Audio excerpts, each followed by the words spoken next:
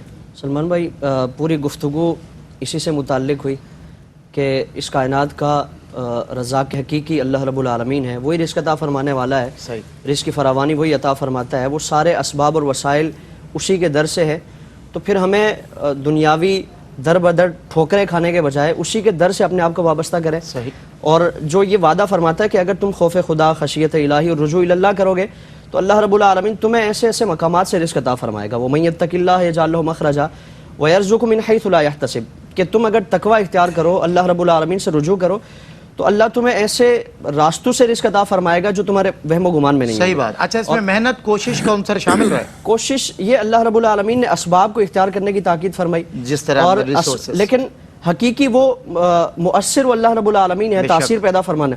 اگر اسباب ہی کو اختیار کیا جائے اور مؤثر حقیقی کو، مسبب حقیقی کو اگر فراموش کر دیا جائے تو کوئی بھی شے ہم حاصل نہیں کر پاتے۔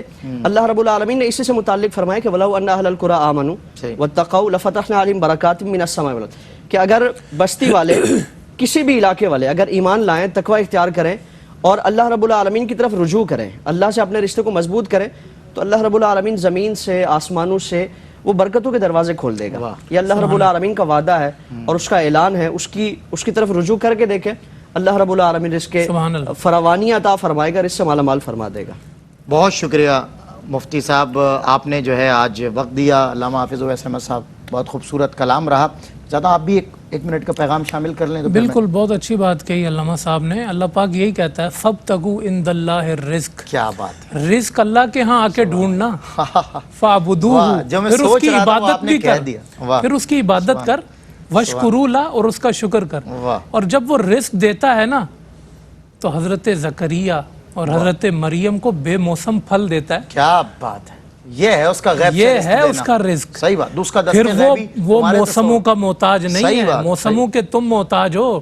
جو اس کے در پہ آ جاتا ہے نا وہ تجھے وہاں سے دے گا کہ نہ موسم ہوگا نہ کچھ، لیکن اس کے پاس آ تو صحیح۔ آج دیکھیں نا، لوگ کہہ رہے ہیں جی مجھے یہ وظیفہ مل جائے، مجھے ٹھیک ہے، آپ وظائف بھی پڑھتے ہیں، بھائی اس پہ توکل بھی تو کرو۔ صحیح بات، توکل کون کرے گا؟ کیونکہ یہ نغمہ فصل گلو لالا کا نہیں پابند، بہار ہو کہ خزاں لا الہ الا اللہ۔ رب کی ربوبیت تو جاری ہے، موسم کچھ بھی ہو، محل کچھ بھی ہو، موقع کچھ بھی ہو، بندوں کا رب پر ایمان لے آنے کے بعد سب سے بہترین جو ہتھیار ہے وہ توکل ہے۔ سوال یہ ہے کہ اگر ایک شخص قناعت اس پر کرے کہ جب اللہ رب العزت تہے زمین کیڑے کو پتھر کے اندر بھی رزق دیتا ہے تو وہ ہمیں بھی عطا کرے گا، ہاتھ پیر چلانے کی ضرورت کیا ہے؟ تو پھر سوال اس سے یہ ہے کہ یہ ہاتھ پیر تجھے رب نے دیے کس لیے ہیں؟ اسی لیے دیے ہیں کہ تو اپنے کا جو تیرے زیر کفالت ہیں ان کے لیے تو محنت بھی کرے اور اپنے رب سے رجوع بھی کرے۔